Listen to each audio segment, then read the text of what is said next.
कोहली जी की बहू अंजलि से जितनी बातें करवा लो उतनी कम थी। अंजलि के परिवार वाले भी उसकी बचकानी हरकतों से परेशान थे, और होते भी क्यों ना। अंजलि अपनी बात मनवाने के लिए फेंकती ही इतना थी। ऐसे ही एक दिन अंजलि की बचपन की दोस्त नुपुर का फोन आता है। हेलो अंजलि, कैसी है तू? पहचाना मुझे?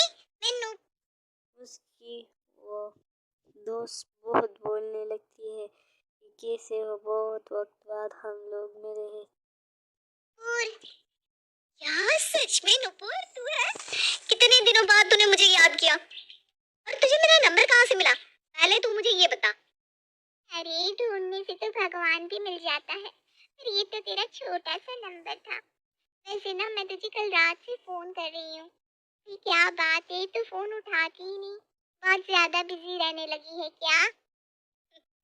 अरे यार नुपुर, अब मैं तुझे क्या ही बताऊं। कोहली का कल जन्मदिन था ना, बस उसी की पार्टी में गई थी। ये कोहली कौन है?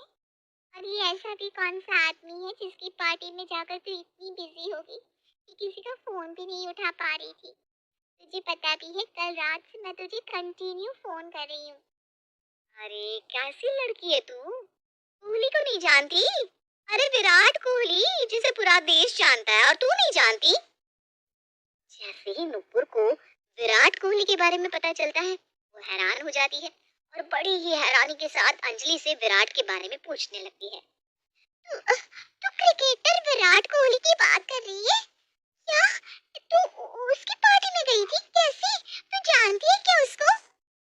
अरे यार कैसी बात कर रही है, जानू कैसे नहीं उसे। उसके साथ तो मेरा उठना बैठना घूमना फिरना है। आखिर मेरे रिश्तेदार जो है, दूर का ही सही पर मेरा कजिन तो है। क्या? विराट कोहली तेरे रिश्तेदार है? यार अगर ऐसा है तो एक बार बस मेरी मुलाकात करवा दी विराट कोहली से। मेरी दिल्ली ख्वाहिश है उसे सामने से देखने की।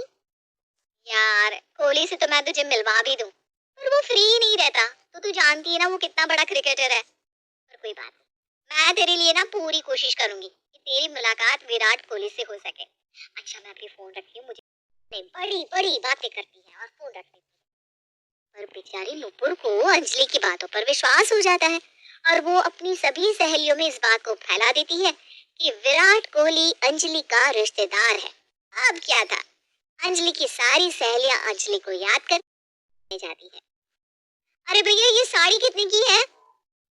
वैसे मैडम जी, ये साड़ी तो 5,000 की है, पर आपके लिए मैं ये साड़ी 4,000 में दे दूंगा। क्या? 4,000 में?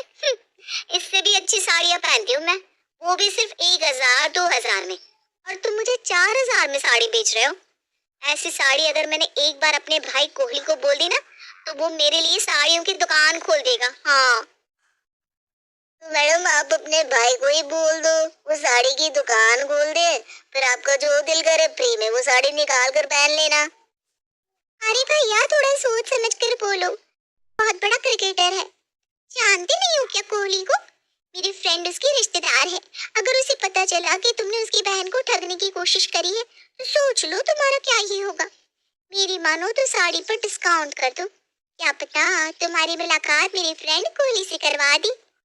अरे बहन जी पहले बताना था आप कोहली की रिश्तेदार है। अरे मैडम के लिए कोई चाय लेकर आओ। मैडम अगर आप पहले बता दी तो मैं आपको सारी साड़ियाँ फ्री में दे देता। अरे नहीं नहीं भाई साहब, मुझे फ्री में कुछ नहीं चाहिए, इसलिए तो मैं कहीं जिक्र नहीं करती कि कोहली मेरा रिश्तेदार है। पर अब आपको पता चल ही गया है तो बस आप सही दाम लगा दो। अरे 500 रुपए में लेकर घर चली आती है।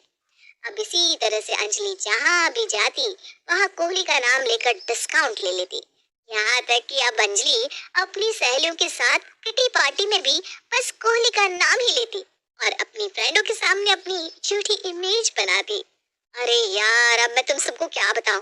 कोहली के पास ना मेरे लिए टाइम ही नहीं है। मैंने उसे परसों ही फोन किया था, भाई मेरी एनिवर्सरी आ रही है, घर आना है। मैंने सोचा था कोहली घर आएगा तो मैं तुम सबकी मुलाकात उससे करवाऊंगी, और उसने तो साफ साफ मना कर दिया। कहता है टाइम नहीं है, अगली बार आऊंगा। अरे अंजलि तू दुखी क्यों होती है, तूने कोशिश तो की ना। बुरा मत मानना, कभी कभी ना मुझे तुझसे जलन होती है और तेरी बातों पर विश्वास नहीं होता। अगर सच में कोहली तेरा रिश्तेदार है तो तेरी कोई फोटो क्यों नहीं है उसके साथ? तू तो कभी कोहली का स्टेटस भी नहीं लगाती अपने साथ, और ना ही कभी तूने हमारे सामने कोहली से कभी कॉल पर बात की है। अरे कैसे बेवकूफ वाली बात कर रही है नीतू यार। कोहली अपने माँ बाप से बात नहीं कर पाता, फिर मुझसे कैसे कर पाएगा? तूने तो मूड ही खराब कर दिया। अंजलि, तू नीतू की बातों पर ध्यान मत दे, वो पागल है। उस समय तो अंजलि के सारी फ्रेंड नीतू की बातों को नजरअंदाज कर देती है, पर किटी पार्टी खत्म होने के बाद नीतू नेहा और नुपुर से अकेले में बात करती है, जिसके बाद अंजलि की बाकी सहेलियों को भी नीतू की तरह अंजलि की बातों पर शक होने लगता है। अब इसी तरह से 2 दिन बीत जाते हैं और अंजलि की शादी की सालगिरह आती है। अंजलि को बधाई देने के लिए उसकी सारी सहेलियां उसके घर आती हैं। अरे तुम सब यहाँ अचानक, कम से कम बात करके तो आती। अरे सरप्राइज बताकर थोड़ी ना दिया जाता है, और तेरी शादी की सालगिरह है, हम कैसे नहीं आते तुझे बधाई देने। अंजलि अपने घर आई दोस्तों से बातें करने लगती है। तभी वहाँ अंजलि की सास सरला आती है। अरे अंजलि बहू, ये सारी तेरी सहेलियां है क्या? नमस्ते आंटी जी, सही पहचान आपने। वो दरअसल आज अंजलि की शादी की सालगिरह है ना, तो हम उसे बधाई देने के लिए आ गए। अरे बेटा, ये तो तुम सबने बहुत अच्छा किया। अरे बहू, अब खड़ी खड़ी तो अपनी सहेलियों से बातें ही करती रहेगी या उनके लिए नाश्ते पानी का इंतजाम करने लगती है। वहीं सरला अंजलि की सहेलियों से बातें करने लगती है, और बातों ही बातों में अंजलि की सहेलियां कोहली का जिक्र कर देती है। आंटी जी, हम आपकी बराबरी तो कर ही नहीं सकते। जिनके रिश्तेदार कोहली हो, उनके सामने हमारी और इन तोहफों की क्या हैसियत। पर फिर भी आपको ना कोई छोटी मोटी पार्टी तो रखनी ही चाहिए थी। कोहली ना आ सके, कम से कम उनकी फैमिली ही आ जाती। क्या? कोहली और उसकी फैमिली? तुम विराट कोहली की बात कर रही हो क्या बेटा? हाँ आंटी जी, अंजलि ने हमें बताया कि विराट कोहली आपका रिश्तेदार है। अरे बेटा, मैं इस अंजलि का क्या करूं, मुझे समझ में ही नहीं आता। अरे बेटा, कोहली तो इसे अपने घर में साफ सफाई करने के लिए भी ना रखे, और ये खुद को कोहली के रिश्तेदार बताती फिर रही है। अजीब है ये। इस तरह से अंजलि की सच्चाई उसकी सहेलियों के सामने आ जाती है, और जब अंजलि अपनी सहेलियों के पास नाश्ता लेकर आती है तो उसकी सारी सहेलियां उसका मजाक बनाती है और वहां से चली जाती हैं। जिसके बाद अंजलि को एहसास होता है कि इंसान को इतना ही झूठ बोलना चाहिए